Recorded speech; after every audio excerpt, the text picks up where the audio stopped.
Jon Stewart was famous once. He had a TV show over at Comedy Central. It was never that amusing. It was never that highly rated, but it was much lauded by the rest of the media. They loved it. But then, right around the end of the Obama administration, Jon Stewart kind of disappeared and you didn't hear anything from him. Well, he has resurfaced.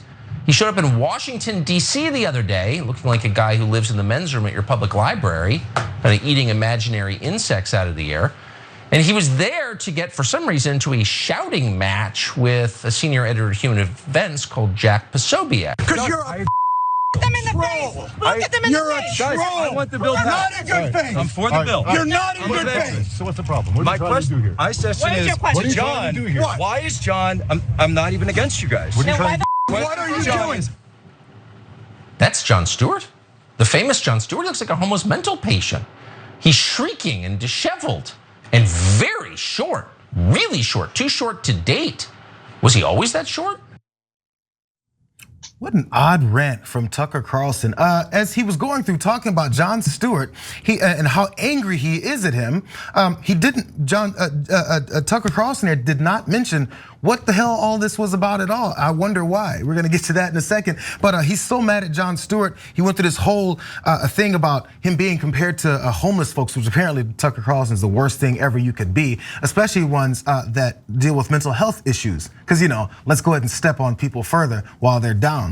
That's how Tucker Carlson operates. Anyways, Jon Stewart did respond to that video. He was talking about his height and whether or not he can date him.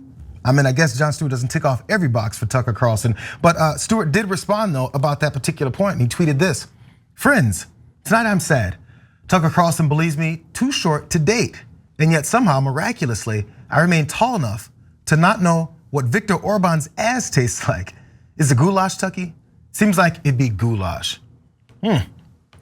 I don't want to think about it, but I'm glad he brought it up and then also buried Tucker with that particular point. Maybe tonight he'll have more to say about it. But Stewart's referencing Tucker's love and admiration for Viktor Orban, who was mentioned earlier in the show, the Hungarian prime minister that likes to talk about Nazism and how much he hates gay folks and interracial relationships and mixed babies and all that, and how Europe is going down. Tucker showed all of that love in his documentary, Hungary versus Soros, The Fight for Civilization, because that makes a lot of sense. Tucker Carlson's documentary, let's go to details of that. His documentary depicts Hungary as a conservative paradise with strong pro-family policies that has vanquished illegal immigration through its border fence. And Hungarian-born Soros, shown only in black and white in his doc, is a villain who has spent billions trying to eliminate national borders and more generally, fighting in an ideological war against the West. Now, you guys saw what Jon Stewart then tweeted to take down Tucker, but there seems to be a little bit more history. There's a lot of anger behind what Tucker Carlson was saying. Let's flash back to 2004 when Stewart and Carlson had a different kind of confrontation when he was doing Crossfire on CNN. Watch. During an infamous 2004 appearance on the now defunct CNN show Crossfire, Jon Stewart didn't pull any punches with his fellow panel guests, Democratic strategist Paul Begala and Tucker Carlson. Stewart called them both partisan hacks and said, Here's just what I wanted to tell you guys. Yeah. Stop. Stop hurting America. Carlson then referred to Stewart's lecture as boring, leading Stewart to fire back by making fun of Carlson's bow tie. Stewart said, "You're doing theater when you should be doing debate. What you do is not honest. What you do is partisan hackery." You have a responsibility to the public discourse, and you fail miserably. Crossfire was canceled shortly thereafter, with the president of CNN, Klein, specifically citing Stewart's appearance and his decision. Seems like there's a grudge going on there, Caroline. What are your thoughts? We got a couple minutes. Yeah, I think that this situation, obviously it's so much longer than I ever would have imagined, but I think it's important to also note that these right wingers, Tucker Carlson, a lot of the most powerful Republicans, they are scared. They got their butts handed to them this week in a way that we don't really see often, just because they are so good at messaging and being on the offensive. And basically all of this, surrounded I believe it was the PACT Act, which was to fund veteran healthcare spending. And basically all of these right-wing figures, Tucker Carlson is terrified because Jon Stewart has effectively just showed the right and the left that the latest shame of the Republican Party is that they basically at the beginning of the week did not vote for the passage of the PACT Act, which, veteran spending, the military is something that the right claims that they hold near and dear to their heart. So Jon Stewart is out there championing these people that the right says that they care about.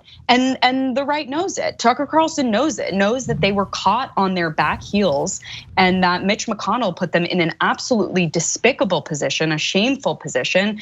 And Jon Stewart is just out here, once again showing them he's doing their job basically.